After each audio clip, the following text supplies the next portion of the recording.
Agency life, especially for agency owners, is filled with tough decisions. Employees feel faces tough times as well. But too often, we don't get to hear about them. At worst, we only hear about the good times. At best, we hear about the tough times long after the fact, when the learnings aren't as fresh or as helpful.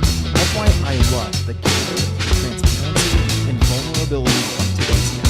Nicole Pereira is the founder and CEO of Remotish, a RevOps agency focused on HubSpot clients, has seen many successes as an agency owner. However, just a few weeks back, she was faced with the daunting reality of downsizing and letting go multiple members of her team. She faced a financial deficit, a reality of being overstaffed, and a drying up of pipeline. Nicole shares candidly her story, including how she came to the decision, how she communicated this with her team, what positive things have come out the other side of the layoff situation, and if you stick around until the end, Nicole shares where she's found her biggest source of encouragement and support through a very difficult stretch as an agency owner. Let's dive in as Nicole shares when she was faced with this reality of needing to eliminate multiple positions within her agency. I think for entrepreneurs, for a lot of us, the worst moment always involves when you break your promise of opportunity to people, right? Like you build a business and become an employer because you do have some sort of passion to give opportunity to people.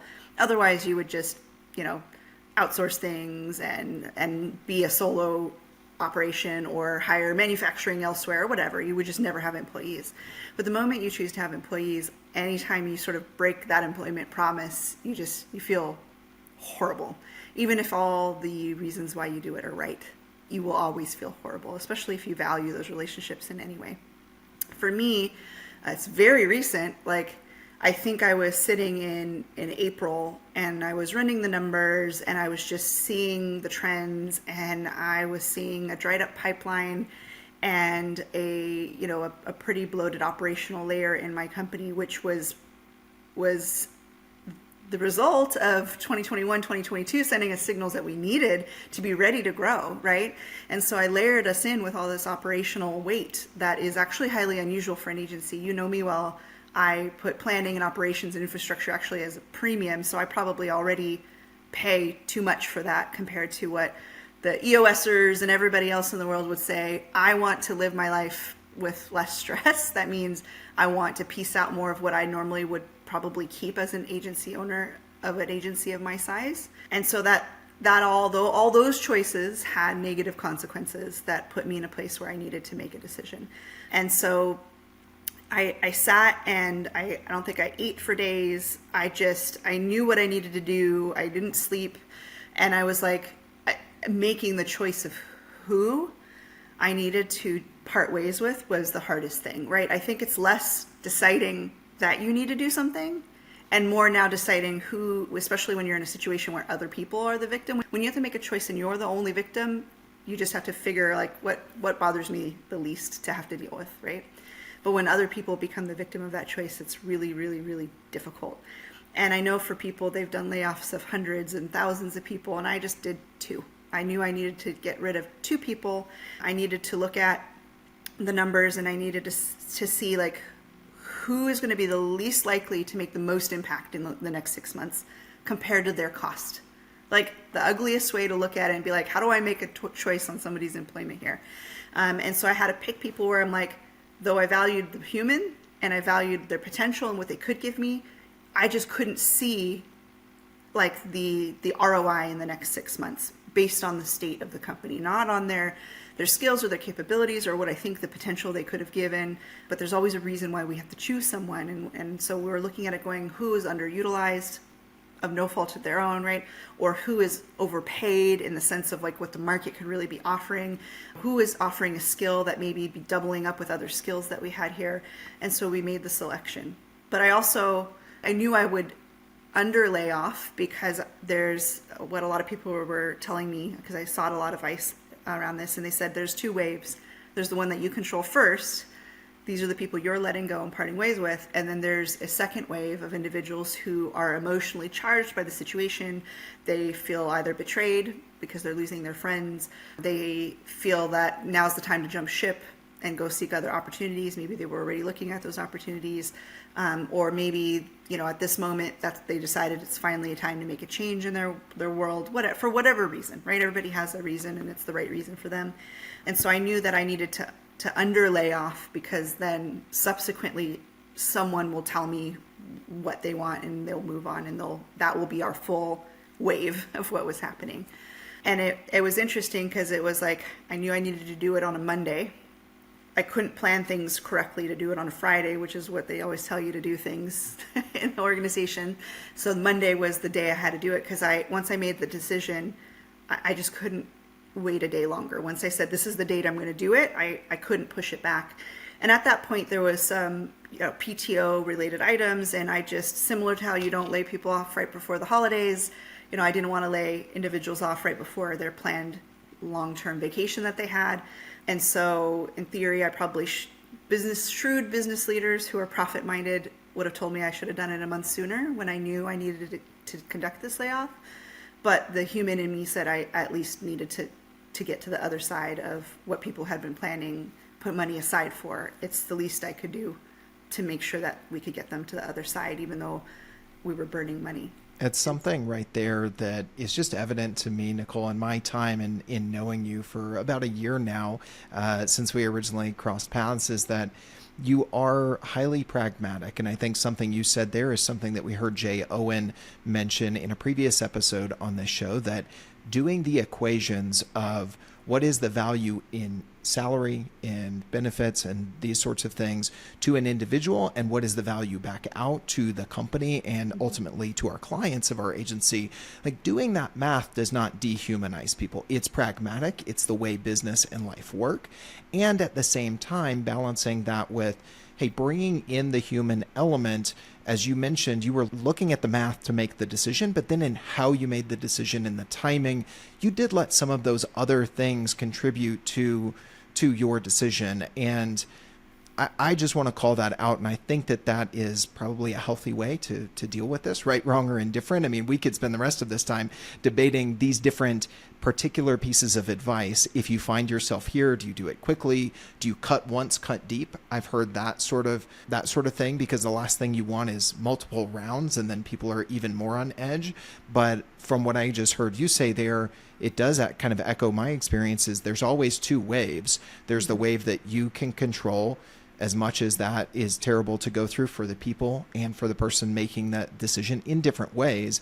But then there is that second wave of, you're going to have some people who are affected by this, who are maybe already looking and it accelerates them, or maybe they weren't, and there's a lack of trust, the time of the week you do it, all those sorts of things. But all of that aside, I just wanted to call out, I appreciate that in you. And I think that knowing that balancing those two, if you're an agency owner or entrepreneur who finds yourself in this situation and needing to make these hard decisions, it is okay to balance those two. So I just wanted to call that out.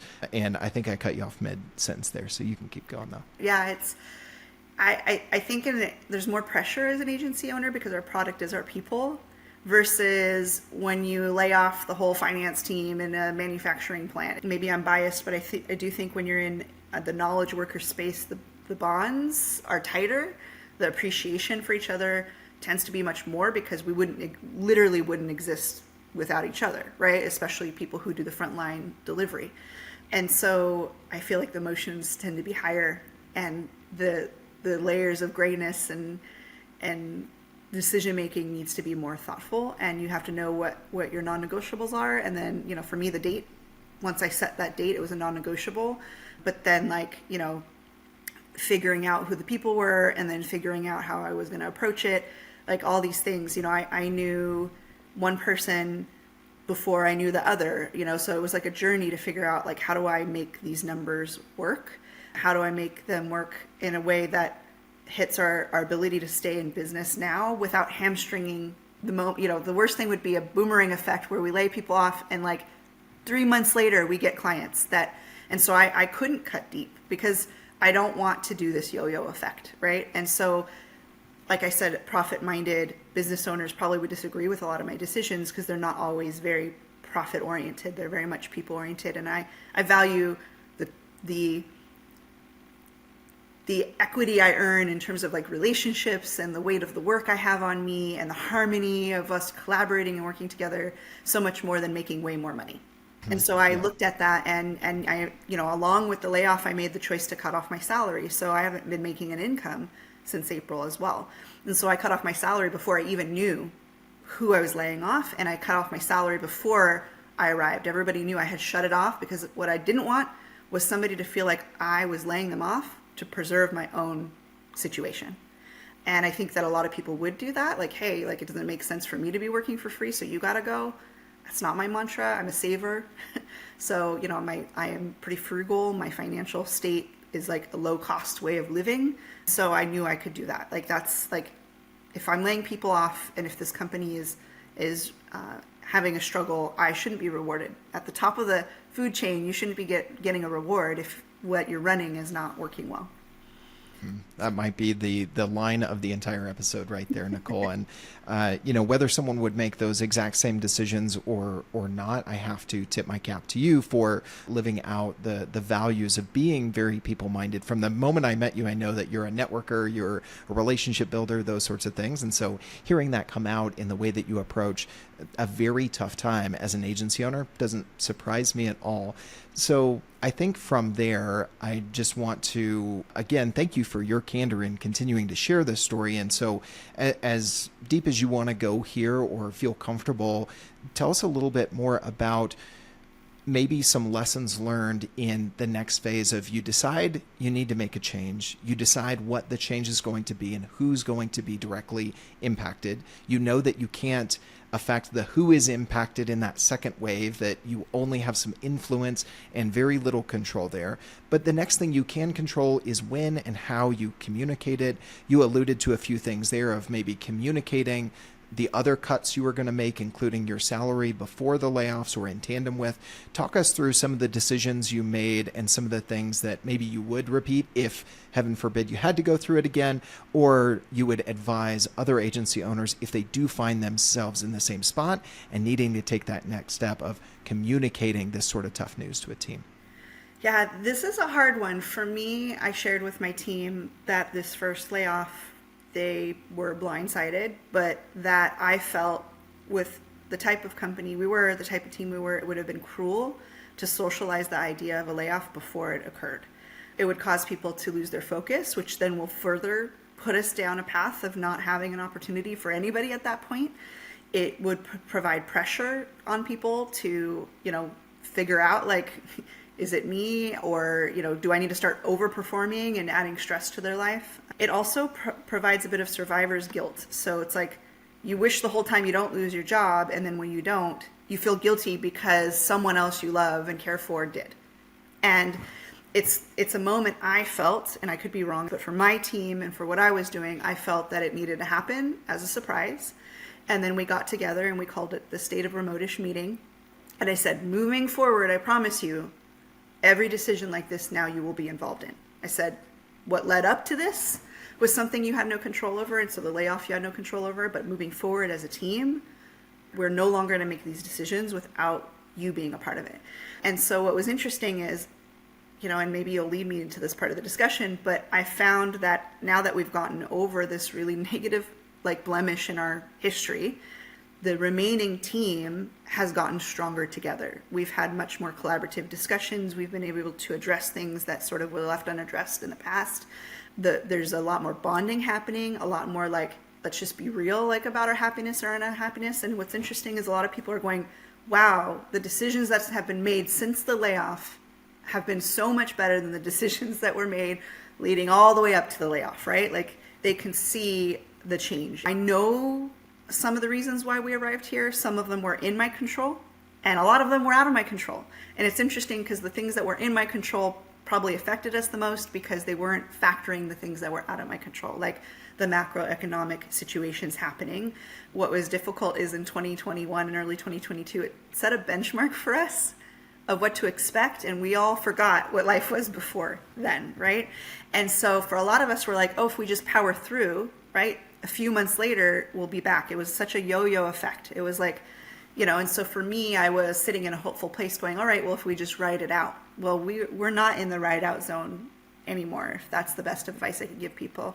I'm usually a very decisive and, like you said, pragmatic person, but I felt like there's an 8-month window where I pulled away and got less pragmatic and let other people be less decisive for me, because I'm kind of like painfully decisive. I've had feedback, which makes me a great CEO, but makes it difficult to work under me, But now that we've made that decision, and my decisiveness and my moving things forward, I think the team has seen a world of difference. They're like, oh, yes, it is painful to swiftly change something or abruptly change something or address, the elephant in the room so clearly and then work to fixing it and changing it, even if we were comfortable before.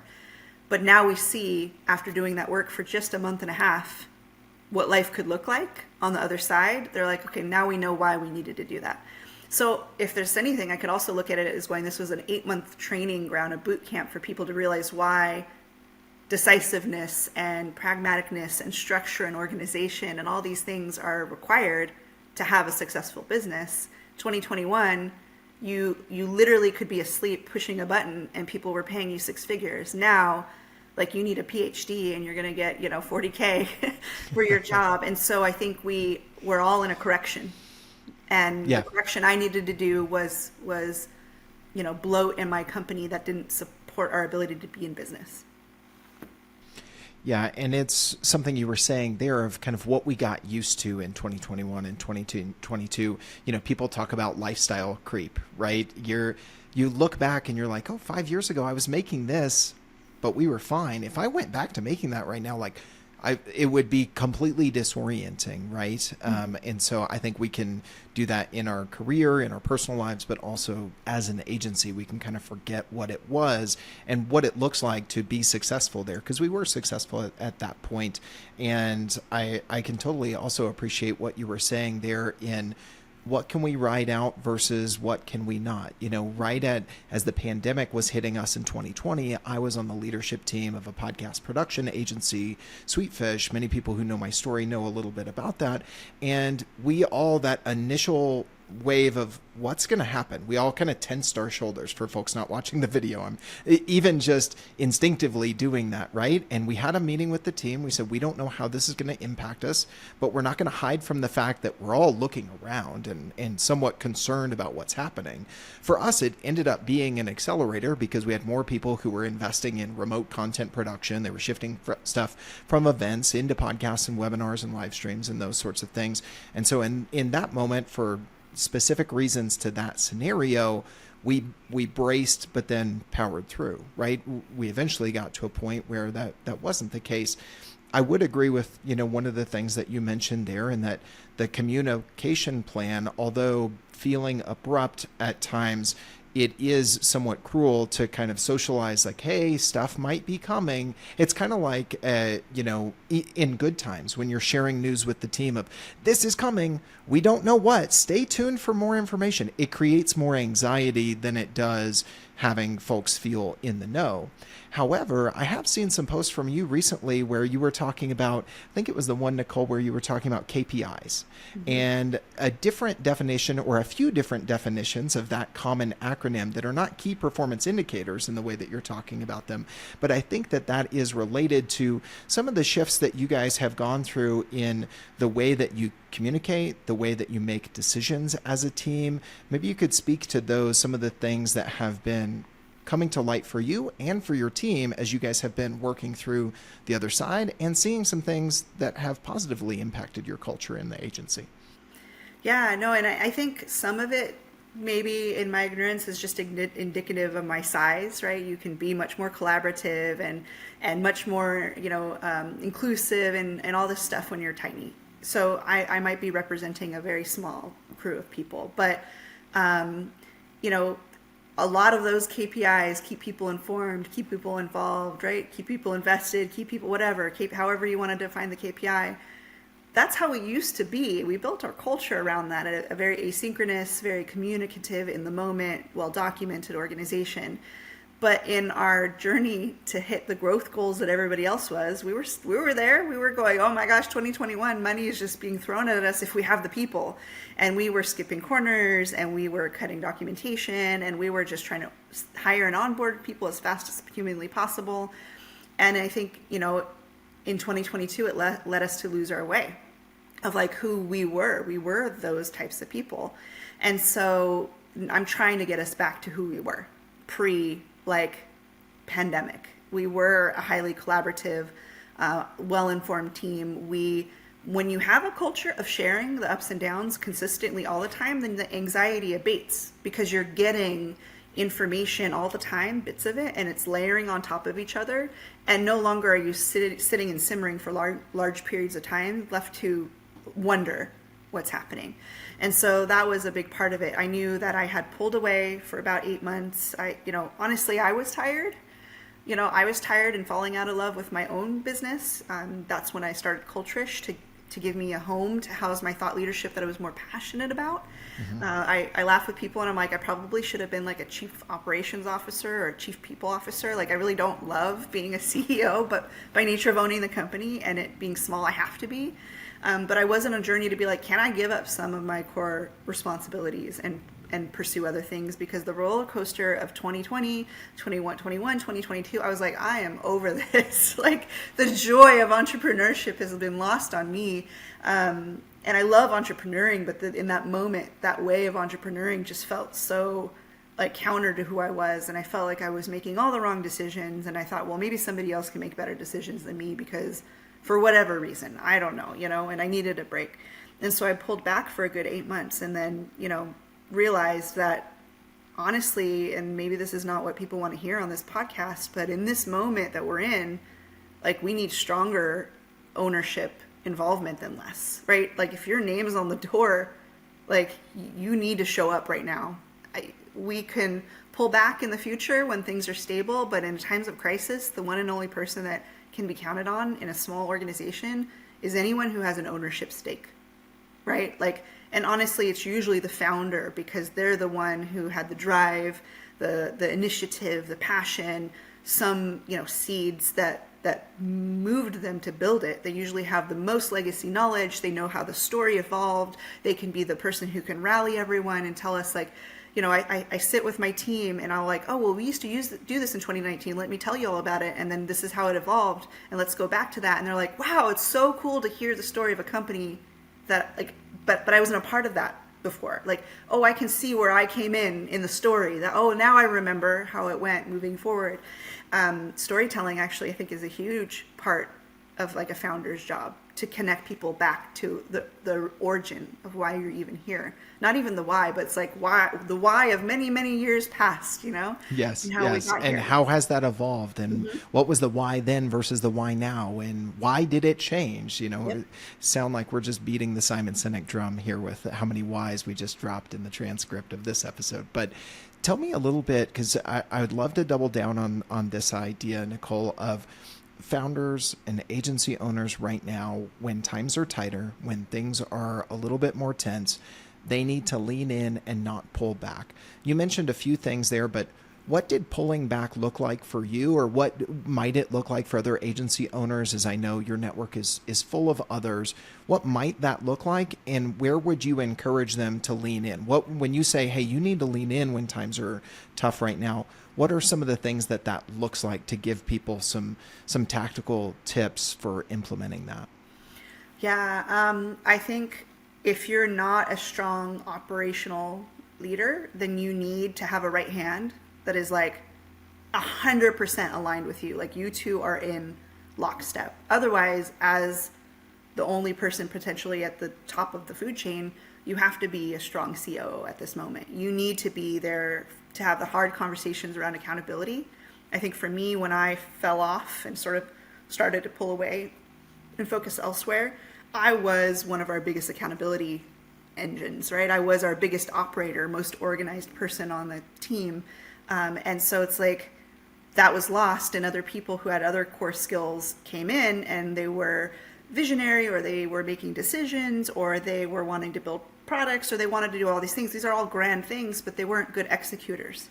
And so oddly, as the visionary of my company, I'm also a great executor. That's been one of my biggest skill sets that's brought me to this point in my career, that not only can I come up with an idea, I can take it to fruition. And maybe it's the pragmatic side of me where my ideas are never too big that I couldn't actually just get them done, you know? Yeah, which isn't always the case. To your point, if you can't be that operations leader, the person executing, as they call it in EOS, the integrator, and you realize, hey, I'm just really the visionary, that's my skill set.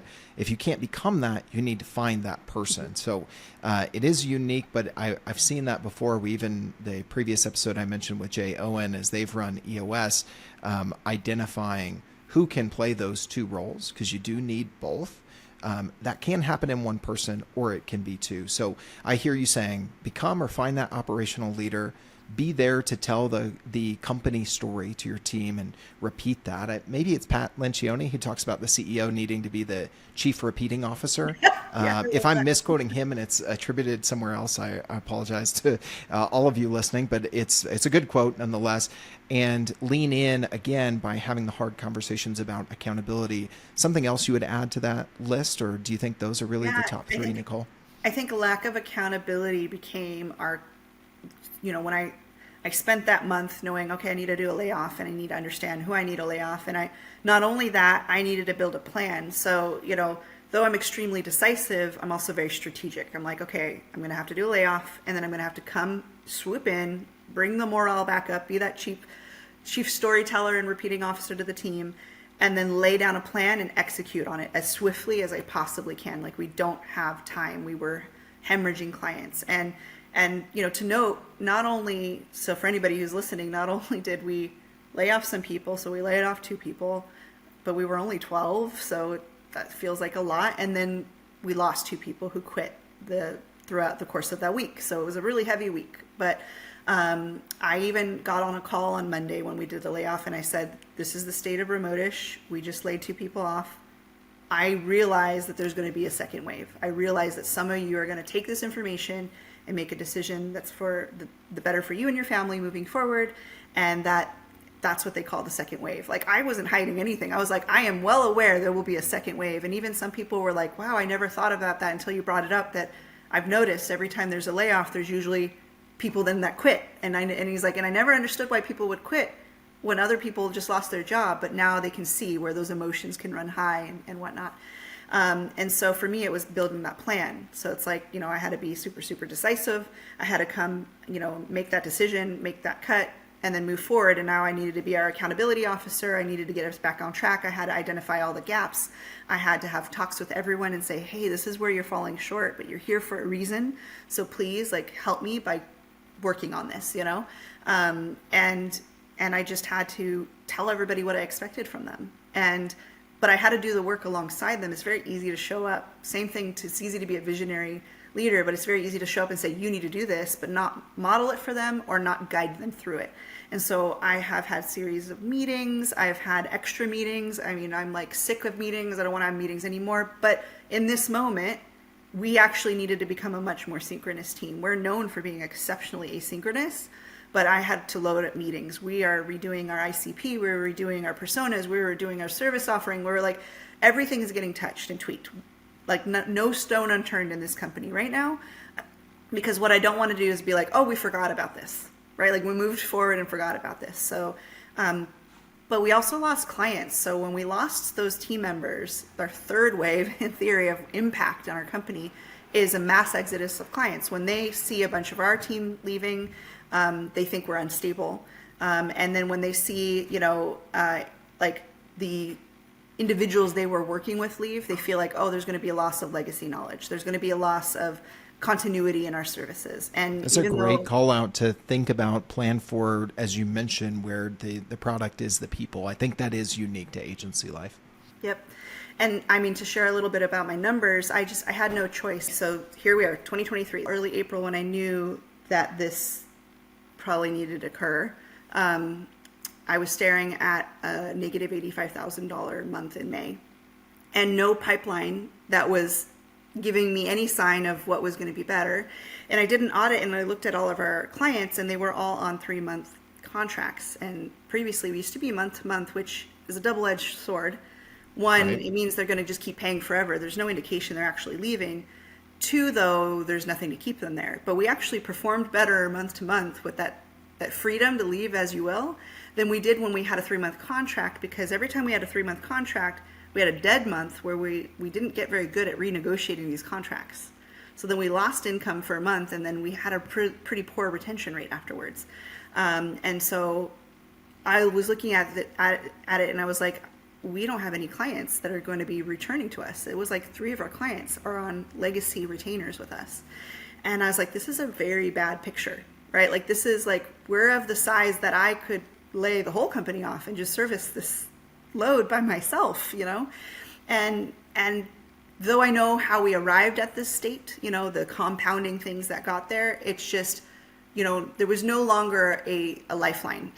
Up until that point, I felt like, okay, well, that could be the lifeline, or this other thing could be the lifeline. When everything started falling flat, when all those things weren't coming to fruition, I knew I had to make that choice. I knew that we would lose team members we valued because I had to let them go, that we're going to lose team members that we valued because they let us go, I knew that we were going to lose clients. I was like, I know that if I do this, we're probably going to lose this client. It's already, the relationship's already rocky. But I knew that I couldn't afford to pay $85,000 from my family savings to keep everybody on the payroll. Like, at that point, I think a lot of people think, when they think of a business, there's like this ever-flowing coffer of money that's going to pay us all. And when we're struggling with our clients, they don't seem to connect it to actual money. And if the money is gone, who pays for it? Well, in a small business, it comes from the family of the person who owns the business. And yes, when you own a business, there's richness to be had. We have years where we make astronomical money, but then we have to like bank it, kind of like you know, your stock portfolio. It's like we bank it because we know that we could have whole years where we're negative, right? And so I'm planning in 3-year increments, right? Like, I might have a really rich year and I bank tons of it, knowing that if I have 1 or 2 bad years, I can ride it without having to shut down my business. I can't think of myself on a payroll like everyone else. And so when I'm sitting here going, you know, do I pay $85,000? We had already had 5 months of negative leading up to it, but it was smaller and I felt more manageable and something I was willing to deal with to get to the other side. But when you arrive at a negative $85,000 with a team of 12, there's just nothing will make the numbers work. Like, at that point, you're just being a martyr for nothing. Well, Nicole, one of the things, as we round out the conversation here, again, just really appreciate your candor in talking through this. And it was something that struck me in another LinkedIn post of yours that I saw on my feed as we're regularly engaging with each other's content. And you were talking about the life of an agency owner and an entrepreneur in general sometimes can be lonely, especially because a lot of the advice online, not even from big names, but just from folks like you and I who have been involved in leading agencies and small businesses and those sorts of things, what we share is usually the success stories and what you can learn from that. And that's all good, but the stories from the troughs, from the trenches, sometimes don't get shared, even in small, intimate settings. And so what were some of the ways that you were able to either tap into your existing network or find ways to come out the other side as a strong enough leader to take care of yourself as well as your team in order to be there for your team for this next season ahead that you guys have at Remotish? Yeah, about summertime of last year, when I was sort of feeling like the love for my company and being an agency owner was waning, and exploring, like, who am I at this point? What am I going to do with myself? You know, after running your own business for so long, you're like virtually unemployable by any other company.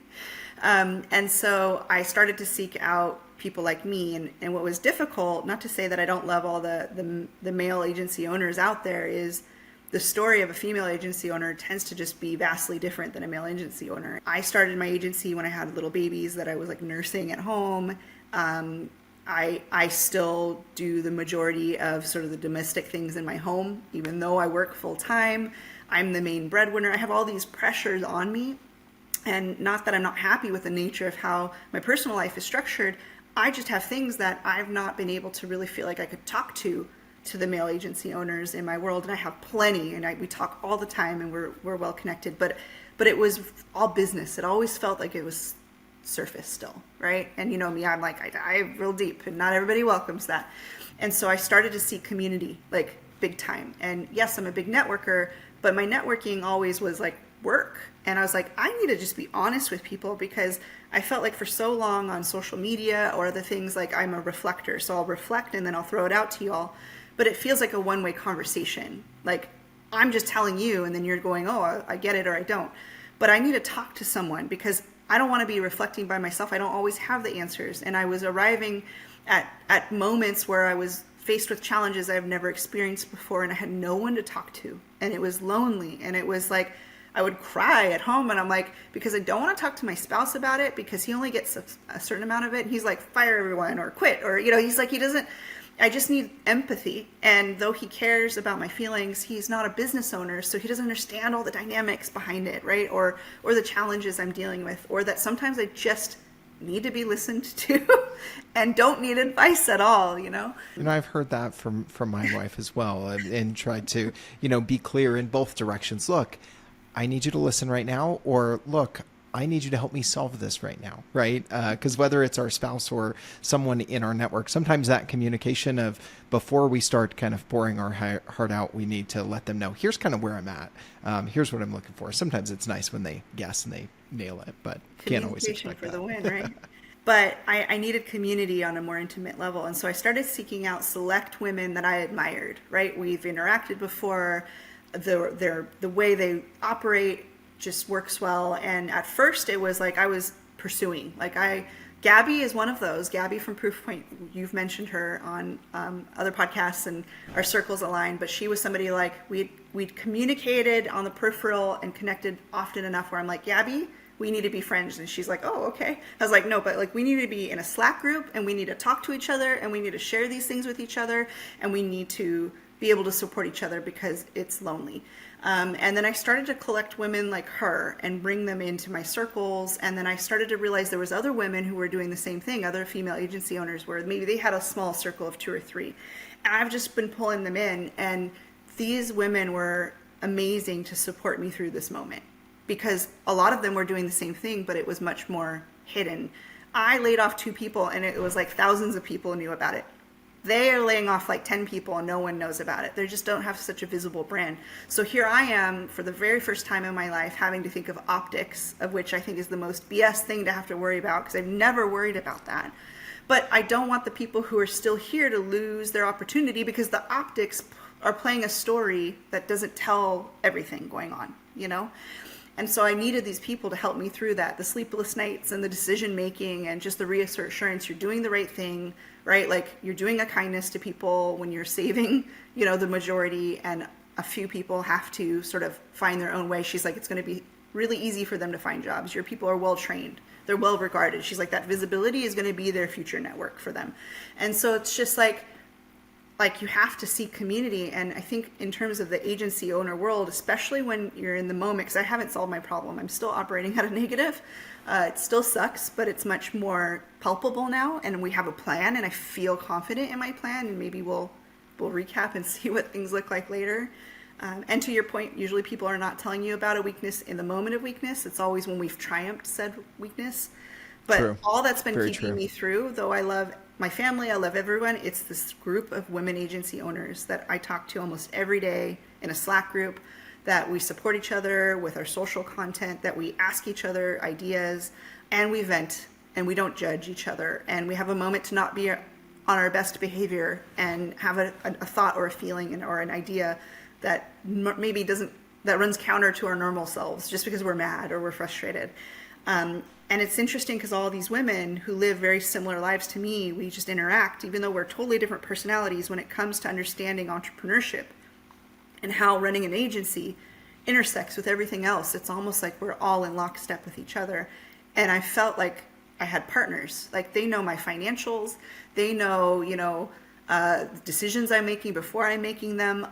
At this moment, any one of them could probably join my business tomorrow and run it, because I have chosen to bring them into a level of confidence that I needed. And I think for some of them, they didn't realize they needed it too. And we've all arrived at a place going, I don't know where we would be right now without this group, this support network.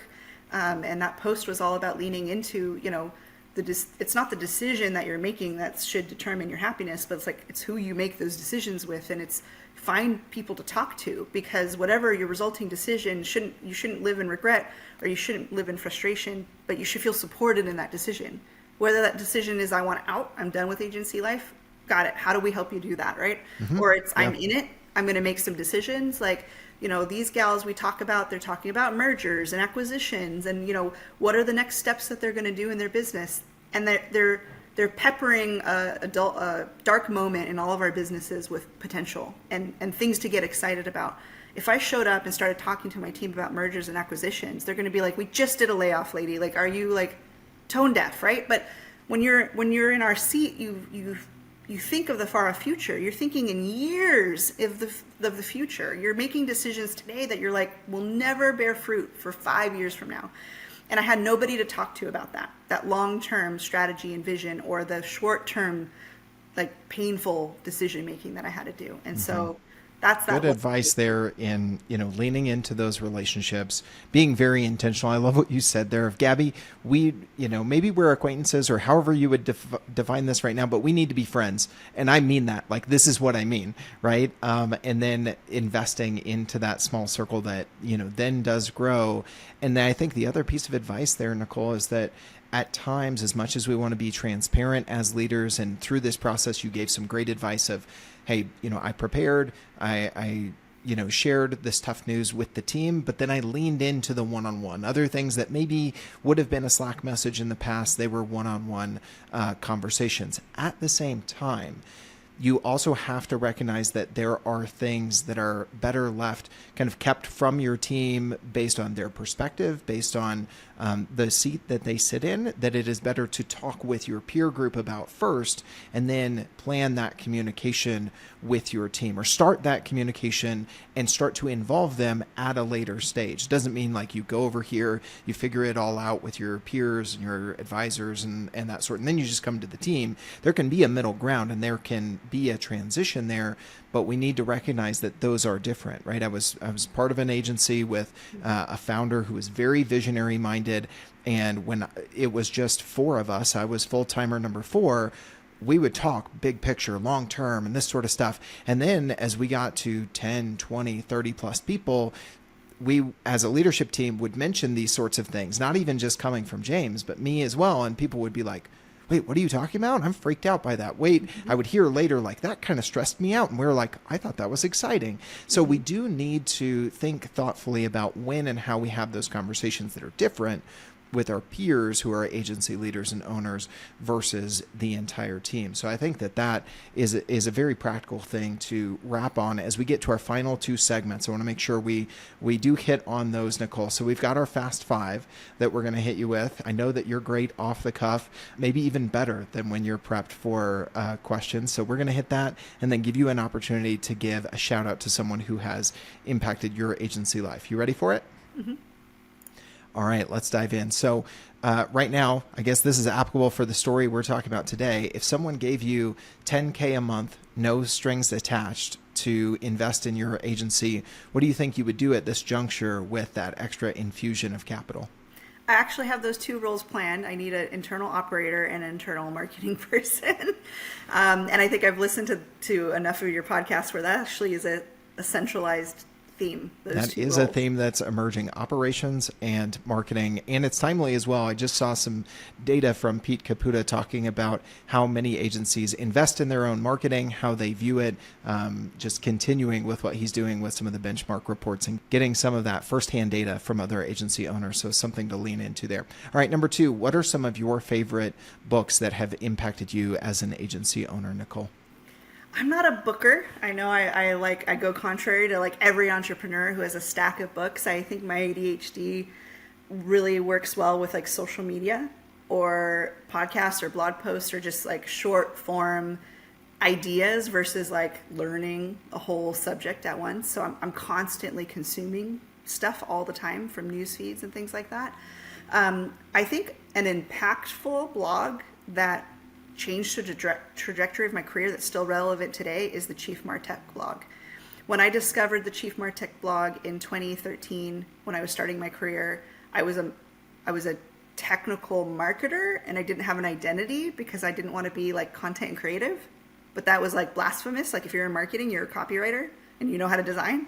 And so when Chief Martech arrived and I knew that I was a marketing technologist and I found my people, it was like the trajectory of my whole career changed. And a lot of the stuff he publishes, I feel like, is always ahead of the curve of roles within our space in the technical marketing world. Great call out there. You can answer with a blog rather than a book. That's A-okay, in my opinion at least, and I think our listeners will appreciate that as well.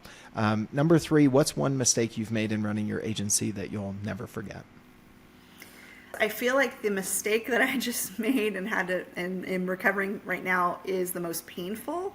But I feel like the most avoidable mistake that I will never make is not understanding how the finances work and how bookkeeping works in my business.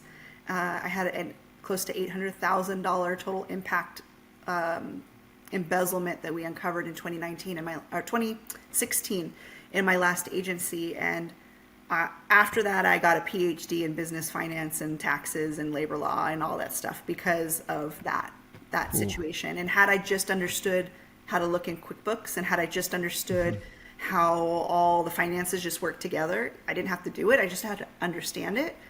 That wouldn't have happened. I could have prevented it. And so that highly preventable moment like that just makes you go like, oh my gosh, like I should have known better. You know, I didn't do my fiduciary duty to my business to be knowledgeable in the financial part of my business.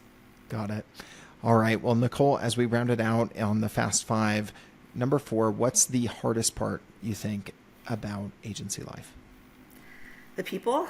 I think all of us, we're different and we have different passions and personalities. And I think the rules and culture of one business can't work well in another. And I think we often try to seek advice from other people and adopt what they have when really you need to make something that works for your own.